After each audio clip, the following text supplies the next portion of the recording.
Assalamualaikum warahmatullahi wabarakatuh. Perkenalkan, nama saya Muhammad Isa Anggoro dari Prodi Teknik Industri angkatan 2021 dengan NIM 1211919 kelas C, Institut Teknologi Sumatera. Kali ini saya akan menjelaskan tentang materi dari Studium Generale, yaitu Communicating Your Research. Materi video kelima, Communicating Your Research. Oke. Pengertian dimulai dari pengertian seks itu sendiri adalah jenis variabel biologis, sedangkan gender adalah variabel sosial budaya. Seks dan gender adalah konsep yang berbeda, namun istilah tersebut sering digunakan secara bergantian, termasuk dalam literatur biomedis dan budaya populer. Atau jenis kelamin, gender gitu. Menggunakan kata seks dan gender sebagai sinonim dapat menyebabkan ambigualis atau kebingungan di kalangan ilmuwan dan masyarakat umum. Ya, jadi alangkah lebih baiknya kalau kita itu menghindari ambigualis yang akan menyebabkan salah pengertian oleh sang pembaca gitu. Selanjutnya adalah empati. Pengertian dari empati adalah kapasitas unik manusia untuk merasakan pengalaman, kebutuhan, aspirasi, frustasi, kesedihan, kegembiraan, kecemasan, sakit hati, atau kelaparan orang lain, seolah-olah itu adalah yang dialami oleh orang itu juga. Jadi ketika kita malah melihat orang lain sedang merasakan suatu emosi dan kita merasakan emosi itu juga, itu adalah empati. Empati ini sangat penting dalam penelitian. Empati dapat membantu peneliti lebih memahami perilaku, nilai, dan kebutuhan orang. Jadi tentunya ketika kita melakukan penelitian dan penelitian kita itu menyangkut dengan berhubungan dengan orang lain, tentunya empati sangat penting, sangat berperan penting, yang membuat kita semakin mudah untuk melakukan pengambilan data untuk penelitian yang kita lakukan. Melalui mengajukan pertanyaan yang efektif, seorang peneliti dapat membangun empati dengan peserta penelitian. Ya. Selanjutnya adalah empati sangat penting dalam penelitian. Empati dapat membantu peneliti lebih memahami perilaku, nilai, dan kebutuhan orang. Sehingga pertanyaan yang kita lontarkan kepada peserta penelitian itu menjadi efektif dan sesuai dengan target yang kita inginkan, sesuai dengan tujuan penelitian kita. Selanjutnya adalah cara penelitian untuk memperluas empati. Di sini ada 3 cara. Ada wawancara mendalam, pemetaan perjalanan, foto voice, di mana ketiga masing-masing ini akan dijelaskan di slide selanjutnya. Oke, yang pertama, ada wawancara mendalam. Apa sih wawancara mendalam itu? Peneliti mengikuti panduan wawancara atau peta topik sambil memiliki fleksibilitas untuk menyimpang dari atau menyelidiki topik tertentu. Ya, jadi dalam wawancara itu kita tentunya telah membuat alur atau topik yang akan ditanyakan ke narasumber, ya kan. Alangkah lebih baiknya pertanyaan-pertanyaan itu bersifat fleksibel agar tidak tidak menyimpang dan menyakiti perasaan si narasumber. Mengapa sih menggunakan wawancara mendalam? Tentunya untuk memahami alur kerja seseorang, masalah proses pengambilan keputusan prioritas, motivasi, dan perasaan metode. Metode yang fleksibel yaitu panjang pengaturan strategi analis. Oke. Tips melakukan wawancara. Yang pertama adalah menentukan fokus wawancara. Di mana ketika kita melakukan wawancara dan wawancara kita tidak ada arahnya atau tidak berfokus ke suatu hal, wawancara kita tidak akan efektif dan menyebar ke segala arah. Jadi tujuan penelitian kita melakukan wawancara itu tidak tercapai, namun membutuhkan waktu yang lama sehingga dia tidak efisien.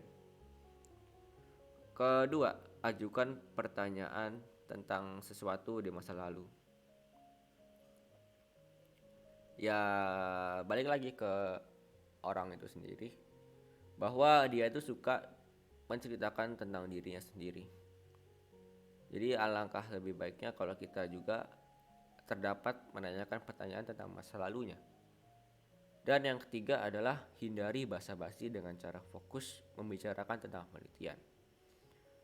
Ya memang basa-basi itu membuat suasana kita menjadi cair, namun basa-basi yang terlalu dibuat-buat akan mengurangi rasa tertarik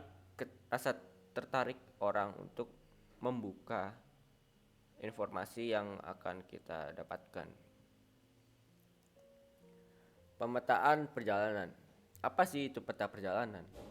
Peta perjalanan adalah visualisasi proses yang dilalui seseorang untuk mencapai suatu tujuan. Kapan menggunakannya? Dalam penelitian, eksplorasi, ketika kita melakukan penelitian eksplorasi. Jadi ya pastinya kita harus memetakan perjalanan dulu. Kalau tidak ya ibaratkan kita pergi ke suatu tempat, kita belum pernah ke tempat tersebut, lalu kita juga tidak punya peta, tentunya kita pasti akan tersesat di lokasi tersebut. Kedua, untuk validasi primer atau sekunder temuan penelitian. Yang selanjutnya adalah dalam lokakarya, pemikiran desain. Jadi ketika kita membuat suatu desain, itu alangkah lebih baiknya kalau kita melakukan pemetaan perjalanan terlebih dahulu, agar desain kita atau ide kita menjadi terarah dan tentunya maksimal. Komponen dalam pemetaan perjalanan. Yang pertama ada aktor, skenario, fase dalam perjalanan, aksi, emosi, dan pola pikir. Jadi di sini ada empat komponen ketika kita melakukan pemetaan perjalanan. Jadi aktor itu kan seperti kita, seperti orang gitu, yang akan melewati peta perjalanan tersebut. Skenario adalah apa yang akan terjadi nantinya di peta perjalanan kita. Kemudian ada fase dalam perjalanan. Kemudian juga ketika kita melakukan perjalanan, tentunya ada aksi di situ, ada emosi di situ, ada pola pikir di situ yang kita bawa. Sehingga keempat ini adalah komponen dalam pemetaan perjalanan. Selanjutnya ada photo voice. Apa sih photo voice itu? Photo voice adalah sebuah proses di mana orang dapat mengidentifikasi, mewakili dan meningkatkan komunitas mereka melalui teknik fotografi. Ya, jadi kesan ya istilahnya seperti foto yang memiliki makna. Jadi kita mau foto dan terdapat sebuah arti di dalamnya. Kekuatan foto voice bermanfaat bagi peserta masalah. Selanjutnya adalah penghargaan bagi peneliti. Ketiga adalah mengatasi ketidakseimbangan kekuatan. Keempat, dapat diakses kolaboratif. Dampak langsung dan berjangkauan luas. Perubahan sosial.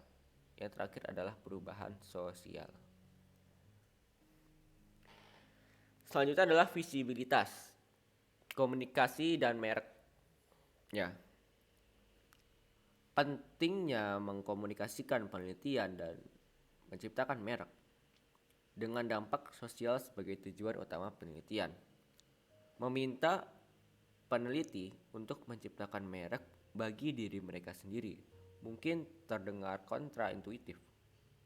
Namun, untuk menciptakan dampak sosial, peneliti tidak hanya harus menyoroti penelitian mereka, tetapi juga diri mereka sendiri. Peneliti harus peduli dengan self-branding dan praktik terbaik untuk membangun merek pribadi sebagai peneliti agar penelitian Anda menonjol. Ya, tentunya di sekarang ini self-branding itu sangat penting ya. Karena ibaratkan kalau kita itu self-branding kita bagus dan banyak orang yang suka terhadap kita, itu merupakan suatu privilege bisa dibilang. Kalau apapun yang akan kita tulis pasti ada yang membaca gitu. Dibandingkan orang yang tidak melakukan self branding dan orang-orang tidak mengetahui tentang dirinya gitu. Kemudian pengakuan ini tidak hanya layak tapi juga membangun penelitian terlihat bermanfaat bagi publik yang lebih luas. Media sosial untuk peneliti. Saat ini media sosial dapat diakses dengan mudah di semua tempat. Ya, ini adalah suatu rahasia umum, ya kan? Adanya media sosial, peneliti dapat menggunakannya untuk membuat profil pekerjaan mereka, bertukar ide dan hasil, dan untuk bertemu rekan sepemikiran. Manfaat menggunakan media sosial sangat banyak, tetapi penting untuk mengetahui cara memanfaatkan kekuatan setiap jenis platform. Di zaman yang serba modern ini, peneliti harus mengikuti perkembangan yang semua serba online. Peneliti dapat memanfaatkan media sosial secara maksimal dalam kehidupan sehari-hari dalam mencari informasi. Ya, inilah pentingnya kita harus berteman itu, istilahnya mengerti itu, media sosial untuk mencari informasi. Mempromosikan penelitian mencapai dampak maksimal. Jumlah makalah yang diterbitkan di seluruh dunia tumbuh dan berkembang pesat. Bagi sebagian besar peneliti, mengikuti literatur merupakan tantangan sendiri. Penelitian Elsevier menunjukkan bahwa peneliti membutuhkan waktu rata-rata 7 jam per minggu. Jadi, tidak mengherankan jika temuan terkadang bisa terlewatkan. Gwen van der Heide atau tim layanan penulis Elsevier melihat bagaimana kita dapat bekerja sama untuk memastikan penelitian Anda tidak gagal. Promosi dapat dimulai jauh sebelum manuskrip peneliti selesai dan menyoroti poin-poin yang harus peneliti pikirkan saat menulis. Ini adalah promosi ya dari penelitian yang berdampak maksimal. Jadi bisa dibilang kita telah menyelesaikan modul ini, modul 5, yang di sini tuh ada subbab empati dan visibilitas. Dimana kalau kita empati itu adalah rasa kita yang sama dengan orang lain gitu. Jadi ketika orang lain merasakan suatu emosi dan kita melihat orang itu akan muncul di diri kita emosi tersebut. Kemudian ada visibilitas, di mana visibilitas itu membuat karya kita terlihat gitu, visibilitas. Jadi tulisan kita dapat dibaca oleh orang lain dan tentunya harapannya berdampak untuk orang lain dan bermanfaat. Jadi demikianlah presentasi dari saya. Kurang lebih ya mohon maaf. Wassalamualaikum warahmatullahi wabarakatuh.